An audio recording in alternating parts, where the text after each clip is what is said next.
तो गाइस स्वागत है आपका फिर से हमारी एक नई वीडियो में। आज की इस वीडियो में हमारे पास रिपेयर होने के लिए आई है एक लुमिनस इकोबार्ट की पीसीबी। इसके अंदर प्रॉब्लम है कि जैसे ही हम पीसीबी को बैटरी से कनेक्ट कर रहे हैं हमारी पीसीबी तुरंत जो है वो बीप के साउंड पे जा रही है और इसके अंदर स्विच भी हमारा काम नहीं कर रहा है। सबसे पहले देखिए यहाँ पर मैं इसे कनेक्ट करता हूँ डिस्प्ले कंट्रोल पैनल की ओर, आप इसे देखना तो ये देखिए ये इसके अंदर प्रॉब्लम है और लगातार पीसीबी जो है वो हमारी बीप कर रही है। ये प्रॉब्लम कहाँ कहाँ से हो सकती है इसे हम समझेंगे और किस तरह से इसे रिपेयर करेंगे वो भी आप अभी देखेंगे। तो देखिए सबसे पहले ये जो हमारी प्रॉब्लम होती है जब हमारा लगातार कंटिन्यू बीप आता है और डिस्प्ले ग्लो होती है तो सबसे पहले आपको डिस्प्ले आईसी जो है उसे बाहर निकालना है, क्योंकि कई बार ये प्रॉब्लम हमारी डिस्प्ले आईसी से होती है। ये प्रॉब्लम आपकी टोटल चार कारणों से हो सकती है। सबसे पहले देखिए पहला कारण आपका डिस्प्ले आईसी हो सकती है, दूसरा कारण आपका क्रिस्टल हो सकता है, तीसरा कारण क्रिस्टल पर लगे हमारे दो ये पीएफ हैं, ये पीएफ हमारे जब खराब हो जाए या शॉर्ट हो जाए तो हो सकती है। चौथा कारण आपका माइक्रो कंट्रोलर हो सकती है। तो हम सबसे पहले स्टेप बाय स्टेप काम करेंगे। सबसे पहले हम इसकी जो डिस्प्ले आईसी है इसे बाहर निकालेंगे, उसके बाद अपनी प्रॉब्लम को देखेंगे। अगर हमारी प्रॉब्लम डिस्प्ले आईसी से सॉल्व नहीं होती है डिस्प्ले आईसी को वापस लगाएंगे। ये दो पीएफ जो हैं इनकी एक लैग फिर हम ओपन करेंगे। तो सबसे पहले देखिए डिस्प्ले आईसी को हम बाहर निकालते हैं। तो डिस्प्ले आईसी को बाहर निकालने के लिए हम सोल्डरिंग आयरन की हेल्प लेंगे। यहाँ पर इसके पिनों पर हमने अच्छी तरह से सोल्डर पेस्ट जो है वो लगा लिया है। इस तरह से आईसी निकालना सोल्डरिंग आयरन से जो है वो काफ़ी आसान है। इस तरह से आपको सोल्डरिंग आयरन लेना है, सारी लैग को इसकी सोल्डरिंग करना है एक साथ और किसी भी स्क्रू ड्राइवर से आप इसे निकाल कर उठा सकते हैं। यहाँ पर आईसी जो है वो हमारी निकल चुकी है। इसके प्रिंट जो है वो मैं साफ करता हूँ। देखिए कोई भी प्रिंट जो है वो हमारा डैमेज नहीं होगा अगर आप सोल्डरिंग आयरन जो है वो आसानी से हल्के हाथ से चलाएंगे तो। यहाँ पर देखिए पीसीबी आईसी हमने बाहर निकाल दी है। अब फिर से हम एक बार इसे सप्लाई देकर चेक करते हैं कि हमारी सेम प्रॉब्लम है क्या। देखिए अब ये जो हमारी बीप की प्रॉब्लम थी वो बिल्कुल आपके सामने लाइव सॉल्व हो चुकी है।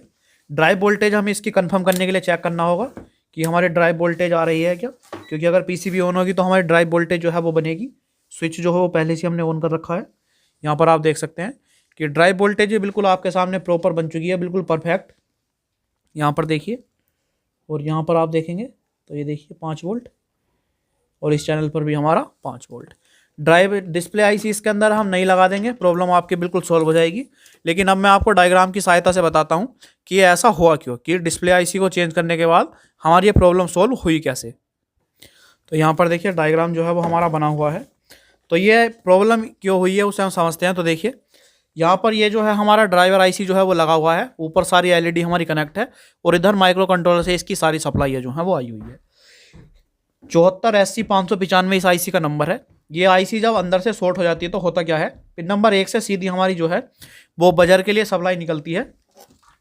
इस आईसी के पिन नंबर 1 से हमारे बजर के लिए सप्लाई निकलती है, जो कि हमारी 2003 आईसी पर आती है और इसके बाद जो है वो बजर हमारा ऑपरेट होता है। लेकिन ये आईसी जब हमारी अंदर से शॉर्ट हो जाती है तो इसकी पिन नंबर 14, 15 और 16 का जो है वो हमारा सिग्नल गलत मिलता है। ये ग्राउंड होने की वजह से पिन नंबर 14 13 के साथ ग्राउंड हो जाती है, या हो सकता है पिन नंबर 11, 12 या 14 में से कोई सी पिन जो है वो ग्राउंड के साथ कनेक्ट होगी और माइक्रो कंट्रोलर को सिग्नल हमारा गलत मिलेगा। जैसे ही हमारा माइक्रो कंट्रोलर को सिग्नल गलत मिलेगा तुरंत माइक्रो कंट्रोलर क्या करेगी कि सारी डिस्प्ले को एक साथ जला सकती है या फिर बजर को एक साथ ऑन करा सकती है। ये प्रॉब्लम सारी इसकी वजह से हो सकती है। इसके अंदर पिन नंबर 14, 15 और 16 जो है वो डिस्प्ले आईसी को सिग्नल देती है और उसके बाद सारी एलईडी जो है वो हमारी ग्लो होती है।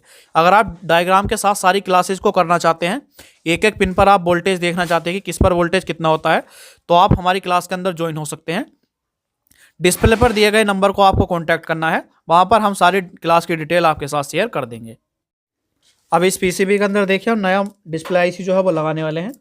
अगर आप इन्वर्टर से रिलेटेड कोई भी स्पेयर पार्ट्स खरीदना चाहते हैं तो हमारी वेबसाइट www.powertak.in से खरीद सकते हैं, या फिर डिस्प्ले पर दिए गए नंबर से हमसे कॉन्टैक्ट भी कर सकते हैं। हम आपको सारे इन्वर्टर के कंपोनेंट्स बिल्कुल 100% ओरिजिनल प्रोवाइड करा देंगे। तो यहाँ पर देखिए नई आईसी मैंने ले ली है और इस आईसी को अब मैं इसके अंदर लगा देता हूँ। डिस्प्ले आईसी देखिए इसके अंदर हमने चेंज कर दी है। आप देख सकते हैं कि न्यू डिस्प्ले आईसी हमने यहाँ पर लगा दी है। और अब हम इसकी प्रॉब्लम को वापस से देखते हैं। तो ये देखिए ये हमारा डिस्प्ले कंट्रोल पैनल है। यहाँ पर इसे सबसे पहले मैं बैटरी से कनेक्ट करता हूँ। तो देखिए इकोवाट की एलईडी ग्लो हो चुकी है, जो प्रॉब्लम थी वो हमारी सोल्व हो चुकी है। अब मैं इसके आपको ड्राइव वोल्टेज चेक कराता हूँ।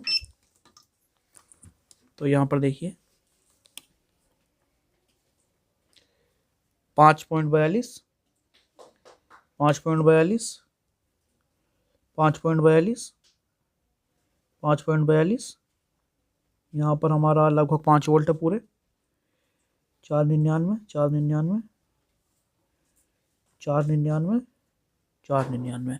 तो प्रॉपर जो पीसीबी की ड्राइव वोल्टेज है वो भी हमारी बन गई है और जो हमारी प्रॉब्लम है ये भी हमारी सोल्व हो गई है। तो अगर आपको चाहे ऑनलाइन क्लास करनी हो या फिर इन्वर्टर से रिलेटेड कोई कंपोनेंट खरीदना हो, आप हमसे कांटेक्ट कर सकते हैं।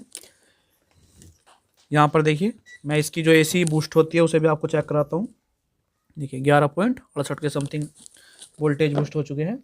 और यहाँ पर ड्राइव वोल्टेज चेक करने का एक तरीका और भी है। आपको एक बल्ब लेना है, ये जो मोटरसाइकिल की हेडलाइट का होता है, यहाँ पर आपको इसे जला कर देखना है। यहाँ पर देखिए अगर ये बल्ब आपका फुल्ली ग्लो हो, समझ जाइए आपकी ड्राइव जो है वो प्रॉपर बन चुकी है।